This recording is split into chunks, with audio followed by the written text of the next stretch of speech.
E essas pessoas que geralmente vão te procurar são aquelas pessoas que já estão na fase final de preparação para cursos. Ou você pega pessoas, tem relato de pessoas que já se antecipam um pouco antes Os dois. Os dois? Só que, boa pergunta, porque assim, tem várias camadas no mundo dos concursos, né? Tem o que a gente chama de topo de funil, que é aquela pessoa que não sabe nada de concurso. Nada. O cara não sabe nem o que é edital. Normal, faz parte, pessoal. Não sabe nada, tá entrando no mundo dos concursos. Essa galera cai pra nós assim por acidente. Não é muito o nosso público-alvo. Certo. O nosso público-alvo é muito quem já sabe o que é um concurso e quer estudar. Quer as ferramentas. Quer professores, quer o caminho certo. Aí o cara já vem consciente. O cara já sabe que é a carreira de polícia civil, já sabe que tá com dificuldade em uma matéria ou outra. Agora, o cara que tá por acidente ali, esse que não sabe o que é edital, esse no começo ele sofre um pouquinho. Porque ele nem leu as regras do jogo, ele não sabe como estudar, ele vem geralmente de uma escola pública que não ensinou ele a estudar, nenhuma escola ensina a estudar de fato, então ele fica completamente perdido. Dessa galera, a maioria desiste no caminho, né? Porque vai tomando porrada, vai tomando reprovação e acha que o problema tá nela e não é. É que ela nunca aprendeu a estudar. Mas o nosso público central é a galera que já sabe o que quer, já entende o concurso, só que agora estudar da forma correta. É a galera principal que a gente trabalha. E por que a Polícia Civil, mais especificamente? Cara, também foi por acidente. Eu vim de família de polícias. Certo. Eu vim de família de policiais. Só que quando eu comecei como professor, eu queria ser professor de direito penal, que era o que eu gostava, processo penal. Então, no começo, eu dava aula pra tudo quanto é concurso. Tribunais, MP, polícia, tudo. Só que com o tempo, eu fui puxando cada vez mais para as áreas criminais. Aí veio a criminologia, veio as leis penais especiais. Então, quando começaram a vir os concursos da Polícia Civil de São Paulo, cara, 30%, 40% do edital eram matérias que eu ensinava. Então foi um casamento perfeito no meu canal do YouTube. Eu tinha um canal do YouTube bem iniciante ali. E aí quando veio o concurso, algumas aulas de criminologia começaram a bombar. Começaram a crescer muito rápido. Então essa galera foi me puxando naturalmente. Aí gerou uma identidade. Quando eu percebi que seria interessante escolher uma única área, porque aí seria mais fácil me tornar especialista naquilo, aí foi bem fácil escolher Polícia Civil. Eu já tava com essa sinergia com a galera, então foi um caminho natural pra mim. E hoje parece que essa área de polícia civil, de criminologia, é uma área que tá tendo muita procura, né? Cara, tá bombando. Tá crescendo pra caramba. Por quê? Ó, eu acho que são duas coisas. Primeiro, alguns editais começaram a cobrar mais criminologia, que não era uma matéria muito cobrada em concurso. E segundo, tá tendo muito seriado, né? De investigação, de perícia. Aí a galera entra no hype. Isso é muito comum. Muita gente fala isso. Ah, era um sonho de criança, abandonei. Aí quando vi aquela série, voltou o sonho de criança. Tá? Então tá muito na moda, né? Esses seriados de polícia, polícia científica, perícia criminal. Eu creio que isso ajuda, né? Estimular. É só um palpite. Dentro do concurso você mostra também o outro lado da polícia, ou o foco é no concurso em si e nos estudos? Olha, apesar do foco principal ser os estudos, cara, vira e mexe eu tenho que mexer nisso. Porque, tanto como eu vim de uma família de polícias militares, e a gente vê coisas certas e coisas erradas lá dentro, então você está acostumado a também descer a lenha, né? Bater. E no meu canal eu nunca deixei de me posicionar. Então, quando tem uma polêmica, geralmente política contaminando a polícia civil, briga de interesse, eu sempre acabo entrando.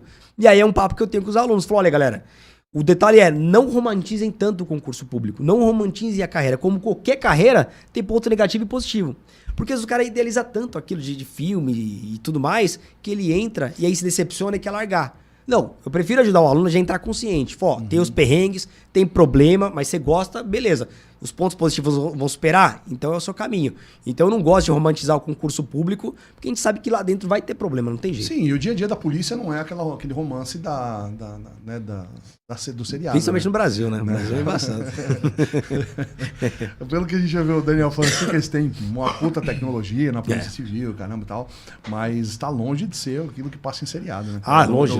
Ele tá na científica ainda, que é um pouquinho melhor, né? Mas tem lugar lá que é ruim. O Brasil tá mais parecido para dia de treinamento do que... É exatamente isso. Mas é legal, porque a pessoa vai ciente daquilo do que ela vai encontrar lá dentro. Tem que ir, cara, porque o investimento que você faz para passar num concurso hoje em dia, imagina o cara gasta gasta... dinheiro, né? Dinheiro, muito tempo, às vezes são anos, abdica de muitas coisas para entrar e de repente perceber que não era aquilo. Então o cara tem que ter a certeza. Isso é até um ponto que ajuda a estudar. Porque quando você tem ali um objetivo muito genérico, eu quero porque eu quero ser polícia. No dia a dia não vai se sustentar, o cara vai desistir. Agora, quando o cara tem um objetivo muito definido no cérebro, isso é muito importante para ele não parar, para ele não procrastinar, para não ficar parando de estudar. Então, até nesses detalhes é importante o cara saber onde tá pisando, né? Porque imagina, pô, baita investimento pra depois chegar e querer largar tudo. Embaçado. E isso é programação neurolinguística. Total. Neurolinguística total. Tem até uma técnica de neurolinguística que a gente chama de portal pro futuro, ou antecipação pro futuro. Parece uma bobeira, mas foi uma das técnicas que mais me ajudou a falar em público. Eu tinha um pavor, mas eu tinha que falar, eu queria ser professor, que é o seguinte, você tem que se imaginar no futuro, exercer naquela profissão, mas nos mínimos detalhes. Por exemplo, no caso da polícia, entrando na delegacia, investigando. No caso do professor, em cima do palco, falando, e a plateia recebendo bem, dando tudo certo. Por quê? A neurociência já percebeu já há alguns anos que o cérebro ele é incapaz de identificar a diferença entre fantasia e realidade. Dá um exemplo pra vocês lá, vai, na infância. Você tá dormindo lá, criança, e sonha que tá na cachoeira, numa piscina. Acorda como? E já dá. O cérebro não identifica a diferença. Perceba que gera estímulos orgânicos. Tem gente que pensa em comida, começa a salivar. Gera, não tem arrepia. Então, o cérebro não sabe essa diferença. Então, quando você imagina no detalhe, o seu cérebro ele entende que você tá vivenciando aquilo. É uma experiência. E tudo que é novo assusta. Então, quando você já fez aquilo várias vezes no seu cérebro, quando chega o dia, já não é mais tão assustador assim. Então, eu trabalhava muito meu cérebro para esse portal do futuro, para me sentir confiante no palco. E aí, quando eu entrava lá, já estava mais tranquilo, não era mais tanta aquela pressão. Então, isso ajuda muito. Concurso é a mesma coisa. Na carreira, no dia da prova, que é um dia muito importante. Imagina uma prova oral, que a galera morre de medo, treme na base que tem para a Polícia Civil.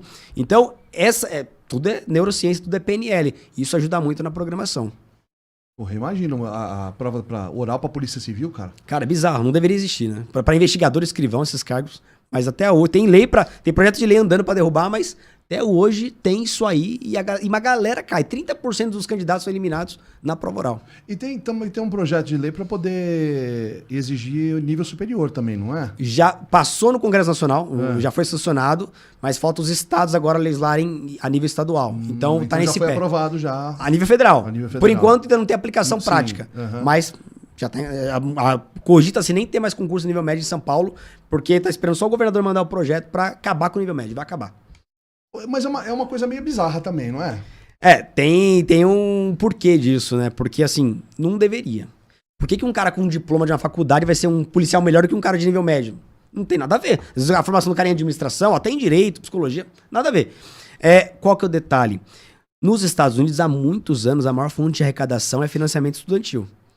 E desde 2004, o presidente atual, na época era presidente Lula, ele percebeu isso. O que aconteceu? Ele começou a investir muito no financiamento estudantil, foi aí que nasceu o FIES, e começou a estimular várias carreiras públicas a exigir nível superior para forçar o brasileiro a fazer uma faculdade, entrar no financiamento, e aí gera arrecadação para o Estado. Então, o estímulo é só arrecadatório, é só isso. O cargo não exige nível superior. Pelo menos a maioria desses cargos, investigador, escrivão, agente de polícia, fotógrafo, não exige, mas passa a se exigir para a galera buscar financiamento.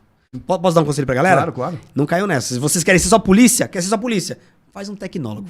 1 ano e meio, 2 anos, paga barato. Não vai se entrar em financiamento aí de faculdade, que arrumar um monte de dívida. Vai valer do mesmo jeito? Vai valer do mesmo jeito. Requisito. E é justamente isso. Pra que você precisa de um profissional de direito pra poder ser fotógrafo da polícia ou pra ser papiloscopista? Né? Sendo que você pega uma pessoa que às vezes tem muito mais aptidão para aquilo, né? E não tem um nível superior. E esse daí é um bom conselho. Faz um tecnólogo. Faz um tecnólogo, é só para cumprir de tabela o requisito. Pra que faculdade, né? Eu me arrependi muito desse caminho acadêmico, eu tentei seguir por ele.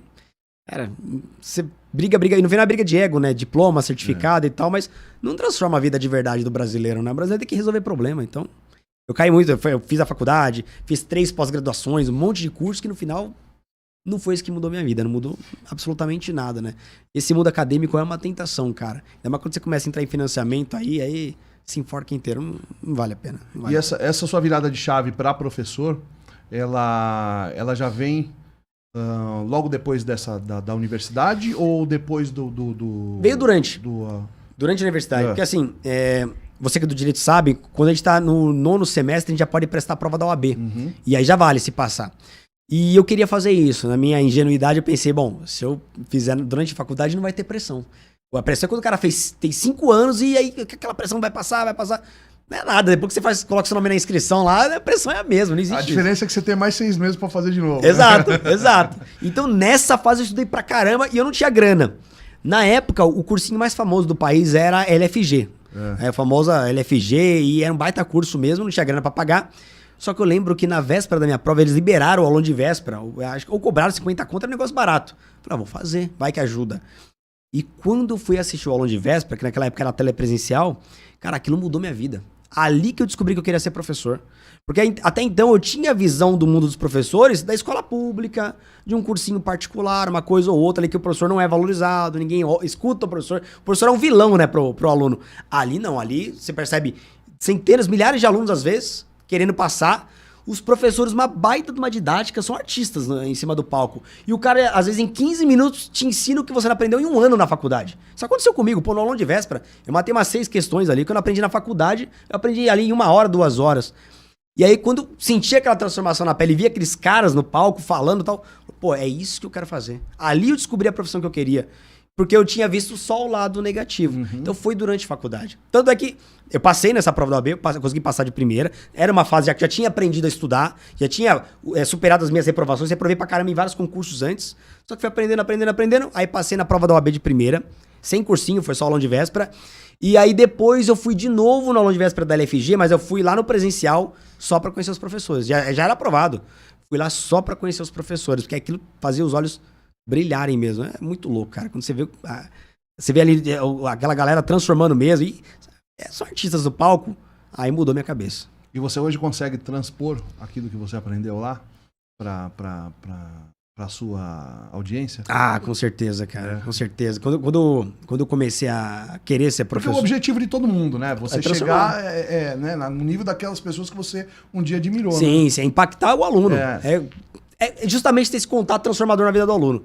Recentemente a gente conseguiu fazer um aulão de véspera, lá em São José dos Campos. Eu sei que foi um aulão que deu presencialmente 350 pessoas e online umas 5 mil pessoas assistindo. Então tinha uma galera, tinha uma audiência boa ali. E aí quando a gente vê depois do aulão de véspera as pessoas transformadas, que saíram empolgadas, pô, foram 10 horas de evento. E ninguém queria sair dali. Aí a gente percebe que, pô, agora cumpri a missão. Atingiu o objetivo. Atingi. Né? Então, pela experiência, dá pra falar pra você que deu pra conquistar. Deu pra conquistar esse sonho, que era realmente impactar da mesma forma que eu fui impactado no começo. E como uma pessoa ela deve se portar para poder estudar para um concurso público? Você teria Um passo a passo? Um passo a passo, assim? Tem. Boa pergunta. Ó, vamos lá. Tem muita coisa que tem que aprender, mas a primeira coisa, o primeiro passo, eu montaria um cronograma de estudos. Tem que encarar o estudo como algo profissional. Porque no começo você não sabe estudar, você não sabe nada. Eu não sabia o que era uma revisão, não sabia o que era fazer questões anteriores, não sabia o que era um edital. Eu tinha dificuldade com algumas matérias exatas. Do direito mesmo, eu fui entender o direito lá pelo 4º ano, não entendia o direito. Eu estudava, um moleque de 17 anos entrando, não entendi nada da vida. Então eu não entendia nada, né, do direito. Eu tinha uma facilidade um pouquinho maior com o português, mas de resto. Então, com o cronograma, você primeiro cria a rotina. Você sabe os horários que você tem que estudar. Encara como um trabalho mesmo. Porque quem quer estudar no improviso, não adianta, vai procrastinar. O cara, vou estudar 2 horinhas hoje. Quando você tá começando, essa é uma dica matadora pra galera, hein? Quando você tá começando, o cérebro vai te sabotar. Porque estudar queima energia. E queima muita energia. Então o cara que tá começando do absoluto zero, o que vai acontecer? O cérebro pensa, tá desperdiçando energia. Pra que vai estudar? Vai chegar aonde? Não tô acostumado com isso. O cérebro, ele é um instinto de sobrevivência. A gente herdou isso dos nossos ancestrais. Pro cérebro é muito melhor ficar no sofá vendo Netflix, comendo salgadinho. Então, vai estudar, o cérebro vai fazer de tudo pra te tirar dali. E aí os sintomas são clássicos, né? O cara tá estudando 10 minutos, já tá com a cabeça em Nárnia. Ou tá olhando a mosca passar. Ou, de repente, quer lavar a louça. Quem gosta de lavar a louça? Quer lavar a louça, vai ver o quintal. Prefiro lavar a louça do que estudar. Aí sempre tem a desculpa. Não, mas tinha que ir na lotérica. Sempre tem uma desculpa de coisas que ele não fazia. É a autossabotagem do cérebro. Quando você tem um cronograma bem montado, é muito mais fácil você racionalizar aquelas tentações. Não, peraí. Agora, nesse horário, eu tenho que estar estudando. Depois eu vou na lotérica. Depois eu faço isso. Por quê? Porque até criar um hábito é 1 leão por dia. É 1 leão por dia. A maioria dos concurseiros desistem nos primeiros meses porque não criam o hábito. Depois de uns 3, 4 meses cria o hábito, aí é o inverso. Aí o seu corpo passa a pedir pelo estudo. Então, galera que quer estudar para concurso, resistam pelo menos os primeiros meses. Depois que passou, acabou. Aí, de novo, você tem um cronograma de estudos, aí é na prática que você descobre onde você tem dificuldade, descobre que é importante fazer revisão, como fazer questões, como idade formativa. Então é durante a prática, durante a constância, que você vai melhorando qualquer habilidade. Então o meu conselho é, tá começando? Monta um cronograma, que o resto vem naturalmente, vem como consequência. Claro, sempre tentando melhorar, não fica naquela rotina parada não, estática. Tentando melhorar, que aí não tem jeito, com o tempo vai progredindo, né? E eu costumo falar que não é uma linha reta na progressão, é exponencial, porque a hora que o cara pega o jeito de estudar, aí vem uma aprovação atrás da outra, né? Aí fica mais fácil. A hora que vira a chave, vai que vai. Já era. É muito comum isso no mundo dos concursos. O cara reprova. Eu entrevisto muitos aprovados assim. Reprova. 10 aprovações. Aí vem a primeira. Primeiro que não é só porque o cara chegou num ponto de alto nível, mas também tem o aspecto emocional. Poxa, consegui. Consigo. Vem a confiança. Diminui a ansiedade. Aí vem uma atrás da outra. Passa no segundo, no terceiro, no quarto. É muito comum esse perfil de concurseiro que com o tempo começa... Aí o cara se passa por gênio, né? Mas ninguém viu os bastidores lá atrás. O cara realmente construiu aqui. Aí vem uma aprovação atrás da outra. Aí é a sorte, né? Aí é sorte. É a sorte do... Não, o cara tem sorte. O cara teve sorte na vida. A desculpa do preguiçoso é a sorte. É a sorte do outro.